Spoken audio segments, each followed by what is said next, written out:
இயேசு ஜீவிக்கிறார். சுவிசேஷ ஊழியம் வழங்கும் ஜீவ வார்த்தைகள். கிறிஸ்துவில் பிரியமானவர்களே, ஆண்டவராகிய இயேசு கிறிஸ்து நாமத்தில் உங்களை யாவரையும் அன்போடு வாழ்த்தி வரவேற்கிறேன்.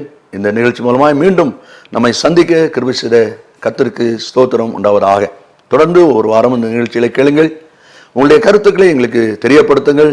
எங்கள் பத்திரிகை தேவையானால், இந்த டிவிடி தேவையானால், உங்களுடைய பகுதியில் எங்களை பயன்படுத்த நீங்கள் விரும்பலானால் எங்களோடு தொடர்பு கொள்ளுங்கள். கர்த்தர் நிச்சயமாய் நம்மை ஆசீர்வதிப்பாராக. இந்த நாளிலும் தேவன் நமக்கு கொடுத்த வார்த்தையை உங்களுக்காக நான் வாசிக்கிறேன். கவனமாய் கேளுங்கள். யோபின் புஸ்தகம் 16ஆம் அதிகாரம் 12ஆம் வசனம். நான் சுகமாய் வாழ்ந்திருந்தேன், அவர் என்னை நறுக்கி என் பிடரியை பிடித்து என்னை நொறுக்கி என்னை தமக்கு இலக்காக மாற்றினார். நன்றாக கவனிங்கள். நான் சுகமாய் வாழ்ந்திருந்தேன், அவர் என்னை நறுக்கி என் பிடரியை பிடித்து என்னை நொறுக்கி என்னை தமக்கு இலக்காக மாற்றினார். யோபு பக்தன் தன்னுடைய வாழ்க்கையில் சொல்கிறார், நான் சுகமா இருக்கிறேன், நான் நல்லா தான் இருக்கிறேன், என்னிடத்துல குறைவில்லை, என் காரியெல்லாம் சரியா தான் இருக்குது அப்படின்னு அவர் சொல்றார். ஆனா அதே சமயத்துல ஆண்டவர் என்ன பண்ணினார் என்பதையும் சொல்லுகிறார். என் நறுக்கினார், என் பிடரியை பிடித்தார், என்னை நொறுக்கினார், அதுக்கு பிறகு தமக்கு இலக்காக சேர்த்துக் கொண்டார். அவருடைய வாழ்க்கையில் அவர் சொல்லுகிறார், நான் சரியா இருக்கிறேன், நான் நல்லா இருக்கிறேன், நான் சுகமா இருக்கிறேன். ஆனா அதே மனிதன் ஆண்டவருக்கு இலக்காக, ஆண்டவருக்கு பிரியமாக, ஆண்டவருக்கு பிரயோஜனமாய் மாற வேண்டுமானால் 3 காரியம் அங்கே நடைபெறுகிறது. 3 சுத்திகரிப்பு அங்கே நடைபெறுகிறது. 3 காரியங்கள் அங்கே செயல்படுத்தப்பட வேண்டியிருக்கிறது. ஒரு நறுக்குதல், வெட்டுதல், பிடரி பிடித்தல், ஒரு நொறுக்குதல், உடைத்தல். இந்த 3 காரியம் நடந்த பிறகுதான் தேவனுக்குரியவனாக, தேவனுக்கு பிரியமாக இந்த யோபு மாறுவதை நாம் அங்கே பார்க்கிறோம். இந்த வார்த்தைகளை கேட்டுக்கொண்டிருக்கிற அருமையான கர்த்தருடைய பிள்ளைகளே, ஒருவேளை உங்களுடைய வாழ்க்கையிலும் கூட நீங்கள் போகிற பாதையில நான் சரியா போய் கொண்டிருக்கிறேன், ஜெபத்திலையா நான் சரியா போகிறேன், ஊழியத்தின் பாதையா சரியா போகிறேன், குடும்பத்தின் பாதையா, பெற்றோர் பிள்ளைகள் குடும்பம் எல்லாவற்றிலும் நான் நேர்த்தியா இருக்கிறேன் என்கிற காரியத்தை நீங்கள் சொல்லலாம். ஒரு பக்கம் இருக்கட்டும். ஆனால் தேவன் என்ன சொல்லுவார் அதை கொஞ்சம் யோசித்து பாருங்க. ஆண்டவர் உங்களை குறித்து என்ன சொல்லுவார்? ஆண்டவர் உங்கள் வாழ்க்கை குறித்து என்ன சொல்லுவார்?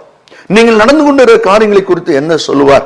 ஒருவேளை இந்த யோபு சொன்னவனமாக நான் சுகமா வாழ்ந்திருக்கிறேன் என்று அவன் சொன்னாலும், சுகமாய் வாழ்ந்திருக்கிறேன் என்று சொல்லுகிற யோபுவே, நீ எனக்கு பிரியமாய் வர வேண்டுமானால் உன்னிடத்திலே வெட்ட வேண்டிய காரியம் இருக்கு, உன்னிடத்திலே நொறுக்க வேண்டிய காரியம் இருக்கு, உன்னிடத்துல நான் பிடித்து திருத்த வேண்டிய காரியம் இருக்குன்னு கர்த்தர் பேசிக் கொண்டிருக்கிறாரே.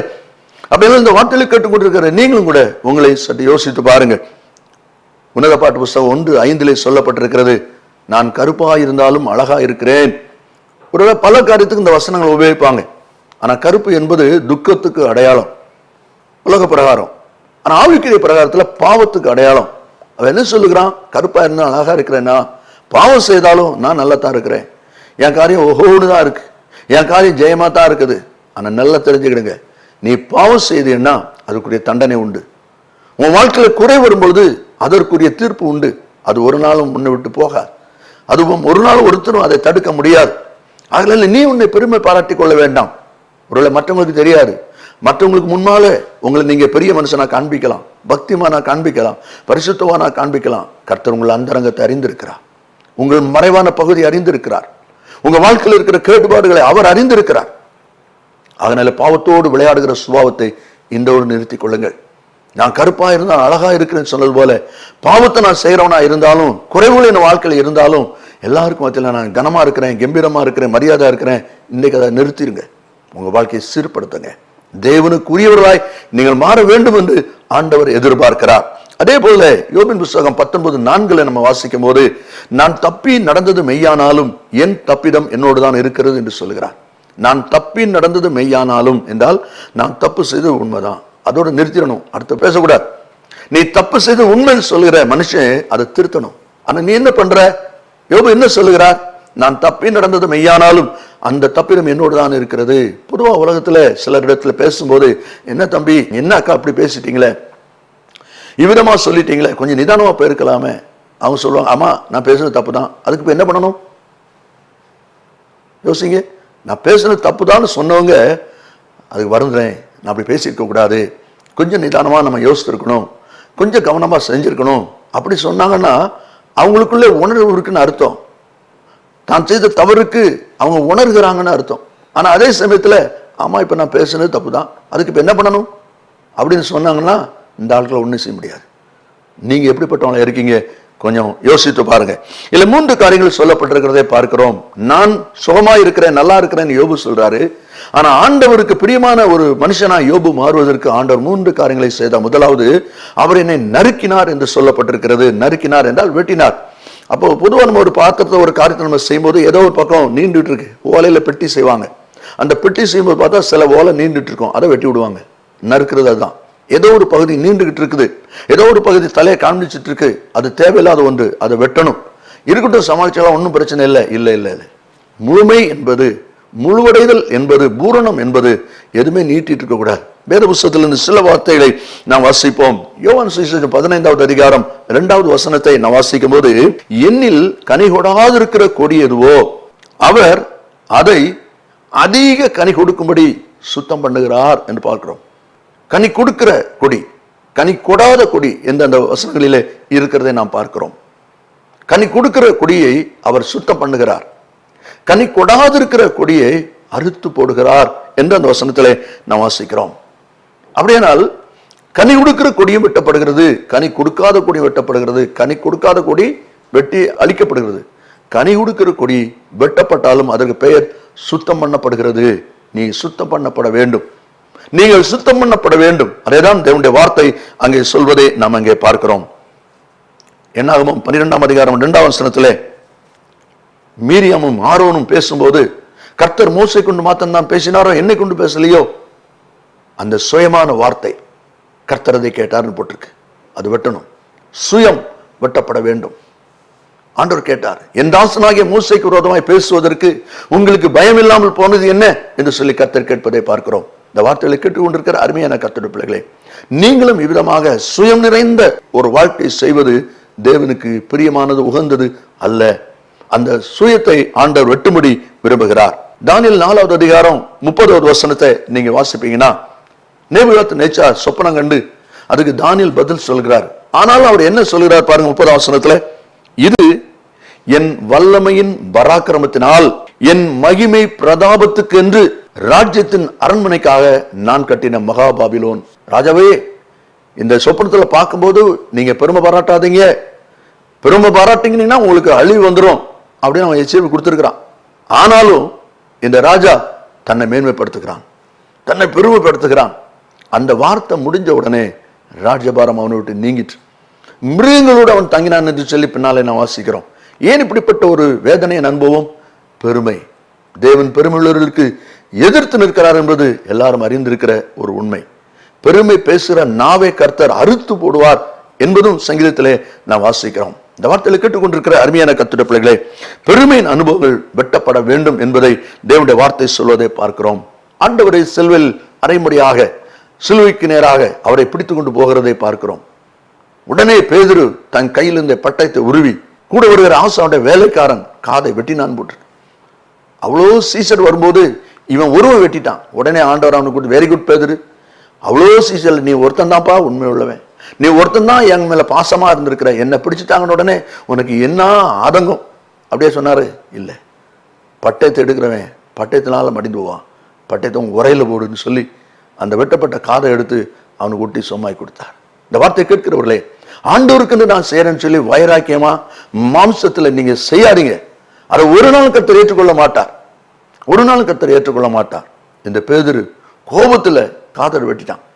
ஆனால் கர்த்தர் அவனை தான் கடிந்து கொள்கிறார். அப்போ கோபம் நின்றுட்டு வருது. அடிக்கடி உங்க வாழ்க்கையில கோபம் வருது. மனைவி சொல்றதோ, பிள்ளைகள் சொல்றதோ, அல்லது உங்க வேலை ஸ்தலத்திலேயோ யாரோ சொல்றதை ஏற்றுக்கொள்ள முடியல, வேகமா வருதுன்னு சொன்னா, சுரீர்னு பிடிக்குன்னு சொன்னா, வெட்ட வேண்டிய காரியம் இருக்குன்னு அர்த்தம், வெட்ட வேண்டிய காரியம் இருக்குன்னு அர்த்தம். அதை சரி பண்ணுங்க, அதான் நறுக்க வேண்டிய காரியம் என்று பார்க்கிறோம். இரண்டாவது, பிடரியை பிடித்தார் என்று சொல்லப்பட்டிருக்கிறது. இந்த பிடரியை பிடிக்கிறதுனா என்ன, அது நமக்கு தெரியணும். பாருங்க, நம்ம வீடுகளிலே அல்லது ஆபீஸ் கம்பெனிகளிலே எல்லாம் எலக்ட்ரிசிட்டி, திடீர்னு சொல்ல ஏதாவது ஒரு எலக்ட்ரிக் ஷாக் அடிச்சது அப்படின்னு சொன்னா எல்லா இடத்துலையும் நம்ம சொல்லி வச்சிருக்கிறோம். உங்களுக்கு தெரியும், உடனே என்ன பண்ணணும், ஓடிவே அங்கே உயர பிடிச்சிருக்க கூடாது. எவனை ஒருத்தன் கை வச்சு அதில் மாட்டிக்கிட்டான்னு அவனை பிடிச்சி இழுத்துட்டு கூடாது. என்ன பண்ணணும் எல்லாருக்கும் தெரியும், டிரான்ஸ்ஃபார்மர் இருக்குது அப்படின்னு பார்த்து உடனே அந்த மீட்டர் அதை தான் நம்ம போய் என்ன செய்கிறோம், அதை ஆஃப் பண்ணுறோம். ஆஃப் பண்ணணும், இதான் சொல்லியிருக்கிறோம், சொல்லி கொடுக்குறோம், அதான் செய்யணும். இதை ஆஃப் பண்ணிட்டோம்னா அவனும் விடுவிக்கப்படுவான், எல்லாரும் காப்பாற்றப்படுவோம். அதை விட்டுட்டு ஆப்டான்னு சொல்லி அவனை போய் காப்பாற்ற பிடிச்சிழுத்தா போனவெல்லாம் மாட்டிக்கிடுவான். யோசிங்க, அதுதான். அப்போ எதை பிடிக்கணும் முக்கியமானது. பிடரி என்பது மனுஷன் வாழ்க்கையில் சரீரத்தில் முக்கியம். விளையாடும் போதே சொல்லுவாங்க, பெடலில் அடிச்சிடாத அப்படிம்பாங்க. ஏன்னா அதில் அடிச்சுட்டா அதில் காயம் உண்டாயிரும். அது ரொம்ப முக்கியமான ஒரு பகுதி. அதே போல 2வது ஆண்டவர் முக்கியமானது அப்படின்னு சொல்றார். யாத்திராமத்தில் 4ஆம் அதிகாரம் 4ஆம் வசனத்தை நீங்க வாசிப்பீங்கன்னா, மோசேயை ஆண்டவர் ஊழியத்திற்கு அழைப்பு கொடுக்கும்போது, தன் ஜனங்களை நடத்த அழைப்பு கொடுக்கும்போது, பார்வோனுக்கு முன்னால ஒன்று அனுப்ப போற வா என்று சொல்லும்போது கர்த்தர் சொன்னாரு, உன் கையில் இருக்க கோல் அதை கீழே போடு. அவன் கீழே போட்டான். கீழே போட்டோடனே அது பாம்பாயிற்று. உடனே பயந்து ஓடுகிறான். ஆண்டவர் என்ன சொல்லுகிறார் பாருங்கள், 4வது அதிகாரம் 4ஆம் வசனத்துல, கர்த்தர் மோசேயை நோக்கி, நீ உன் கையை நீட்டி அதன் வாளை பிடி என்றார். அவன் தன் கையை நீட்டி அதன் வாளை பிடித்த போது அது அவன் கையிலே கோலாயிற்று. கீழே விழுந்த பாம்பை வாழை பிடின்னு சொன்னார். சும்மா அந்த பாம்பை பிடி அப்படி ஆண்டவர் சொல்லல, வாழை பிடின்னு சொன்னார். அப்ப மோசேக்கு தெரியணும் எது தலை எது வாளு. இன்னைக்கு அநேக பிள்ளைகள் தங்கள் வாழ்க்கையில சிக்கிக் கொள்வதற்கு காரணம் என்ன, காயமடைவதற்கு காரணம் என்னன்னா, இந்த பாம்புல வால் எது தலை எதுன்னு தெரியல. வாழை பிடிக்க போய் தலையை பிடிச்சிட்டு இருக்கிறாங்க. தலையை பிடிச்சா அது என்ன செய்யும், கடிக்காம என்ன செய்யும். இதுதான் நிறைய பேர் மாட்டிக்கிடுறாங்க. அப்போ உனக்கு வாளுக்கும் தலைக்கும் வித்தியாசம் தெரியணும். எந்த இடத்துல நம்ம பிடிச்சோன்னா இது நிற்கும், எந்த இடத்துல நம்ம கை வச்சா இது நிறுத்த முடியும் என்கிறது தெரியணும். அதுதான் ஞானமான வாழ்க்கை. அப்படி ஞானமான வாழ்க்கை நாம் செய்வோமானால் நாம் ஆசிரியப்பட்டவா இருப்போம். ஒரு பைத்தியக்காரன் எலக்ட்ரிக் போஸ்ட்ல ஏறிட்டான். எல்லாரும் அவனுக்கு கீழே சத்தம் போடுறான், டேய் சீக்கிரம் செத்து போடா, அங்க போய் தம்பி தொட்டா செத்துற, கீழே இறங்குன்னு சத்தம் போடுறாங்க. அவன் இறங்குறதா இல்லை, அவன் இன்னும் வேகமா போய்கிட்டு இருக்கிறான். உடனே 2-3 கல்லை தூக்குறாங்க, எரியிற மாதிரி. அவனை எரியறதுக்கு இல்லை, பயங்கட்டினா இறங்கிடுவான் அப்படின்னு சொல்லி அப்படி பண்ணி பார்க்குறாங்க. சத்தம் என்னெல்லாமோ சொல்லி பார்க்குறாங்க. அவன் மேலே தான் போய்கிட்டு இருக்கிறான். எல்லாரும் ஐயோ செத்து போவானே நினைக்கிறாங்க. அப்போ திடீர்னு சொல்லி அந்த வருஷத்துல வழியில வந்த ஒரு மனுஷர் பக்கத்தில் இருக்கிற முட்டாய் கடையில் போய் கொஞ்சம் லட்டு வாங்கினாரு. தம்பி பாரு உனக்கு தான் அந்த லட்டுன்னு காமிச்சாரு. சர்ன்னு இறங்கி வச்சான். எல்லாரும் அவனை காப்பாற்ற பிரயாசப்பட்டாங்க. ஒருத்தவங்க சத்தம் போட்டாங்க, இறங்குன்னு சொன்னாங்க, செத்து போவாடான்னாங்க, கல்லெறிகிற மாதிரி பயங்காட்டினாங்க. ஒண்ணுமே நடக்கல. ஆனா லட்டை பார்த்த உடனே தானா வந்துட்டான். பார்த்தீங்களா, இதுதான் அந்த மாதிரி ஞானமாய் செய்யக்கூடிய காரியம் நம்ம வாழ்க்கையில் இருந்ததுன்னா நாம் ஆசீர்வதிக்கப்பட்டுள்ளா இருப்போம். ஆண்டவர் அதைத்தான் நம்ம இடத்துல எதிர்பார்க்கிறார். கடைசியாக 3வது சொல்லப்பட்டிருக்கிறது, அவர் நொறுக்கினார் என்று பார்க்கிறோம், உடைத்தார். அப்படியானால் யோபின் வாழ்க்கையில உடைக்கப்பட வேண்டிய சில காரியமும் இருந்திருக்கிறது என்று சொல்லி நாம் அங்கே பார்க்கிறோம். ஆதியாகமம் 27ஆம் அதிகாரம் 41ஆம் வசனத்தை வாசிப்பீங்கன்னா, ஏசா தன்னுடைய மனசுல ஒரு வைராக்கியம் கொள்கிறான். என் சகோதரன் என்னை ஏமாத்திட்டான், எங்க அப்பாவுக்கு சீக்கிரம் முடிவு வரும், அப்பொழுது என் சகோதரனை நான் பழிவாங்குன்னு சொல்லி அவன் பழிவாங்குகிற சுபாவம் இருக்கிறதை பார்க்கிறோம். வெட்டப்பட வேண்டியதில்லை, பழிவாங்குகிற சுபாவத்தை ஆண்டவர் எதிர்க்கிறார். அதை விட்டுவிட வேண்டும் என்று சொல்லி எதிர்பார்க்கிறார். வைராக்கியத்தோடு பகை உணர்வோடு கூட அப்படி செய்யாதீங்க. அதே போல 1 சாமுவேல் 18ஆம் அதிகாரம் 8வது வசனத்தில் வாசிப்பீங்கன்னா, சவுல் தாவீதை குறித்து சொல்கிறான், தாவீதுக்கு 10,000 கொடுத்தாங்க, எனக்கு 1000 கொடுத்தாங்க. அவனுக்குள்ள ஒரு பகை உணர்வு. அது நிமித்தம் 12 முறை இந்த தாவீதை கொலை செய்வதற்கு அவன் வகை தேடுகிறான் என்று சொல்லப்பட்டிருக்கிறது. யோனாவை பார்த்து ஆண்டவர் கேட்டார், என்ன யோனாவே, இந்த ஆமணக்கு நீ எரிச்சலா இருக்கலாமா? அவன் சொன்னான், நான் எரிச்சலா இருக்கிறது செத்து போறது நல்லது என்று சொல்லுகிறான். எரிச்சல், வெட்டப்பட வேண்டிய சுபாவம் என்ன? பகை உணர்வு, பழிவாங்குகிற தன்மை, எரிச்சல் தன்மை. ஆண்டவர் இன்றைக்கு நம்ம பார்த்து கேட்கிறார். நான் சுகமாத்தான் இருக்கேன்னு யோபு சொன்னாரு. கர்த்தர் சொன்னாரு, இல்ல உங்ககிட்ட நறுக்க வேண்டியது உடைக்க வேண்டியது எல்லாம் இருக்குதுன்னு சொன்னார். அதே போல இந்த வார்த்தையில கேட்டுக்கொண்டிருக்கிற அருமையானவர்களே, உங்கள் பார்வைக்கு நீங்கள் சரியா இருக்கலாம், தேவனுடைய பார்வையிலே நீங்கள் யாரா இருக்கிறீர்கள்? நறுக்க வேண்டிய காரியம் நறுக்கப்பட வேண்டும், பிடரி பிடிக்கப்பட வேண்டிய காரியம் பிடிக்கப்பட வேண்டும், உடைக்கப்பட வேண்டிய காரியம் உடைக்கப்படணும். நாம் ஜெபிப்போமா? நல்ல பிதாவையும் என்னோடு ஸ்தோத்திரிக்கிறோம். நம்முடைய வார்த்தை ஆமென்றும் ஆமென் என்று இருப்பதற்காக இந்த வார்த்தையில கேட்டுக்கொண்டிருக்கிற ஒவ்வொரு பிள்ளைகளும் தங்கள் வாழ்க்கையிலும் கூட ஆண்டவரே, நறுக்க வேண்டிய காரியங்கள், பிடரி பிடிக்க வேண்டிய காரியங்கள், நொறுக்க வேண்டிய காரியங்கள் என்ன என்பதை அறிந்து அது சீர்படுத்தப்பட்டிருக்கா என்பதை உணர்ந்து அர்ப்பணித்து நன்மையை சுதந்திரிக்க உதவி செய்யும். தொடர்ந்து முது கிருபை காத்து ஆசீர்வதிக்கட்டும். இயேசுவின் நாமத்தில் பிதாவே, ஆமென் ஆமென். கர்த்தர் உங்களை ஆசீர்வதிப்பாராக.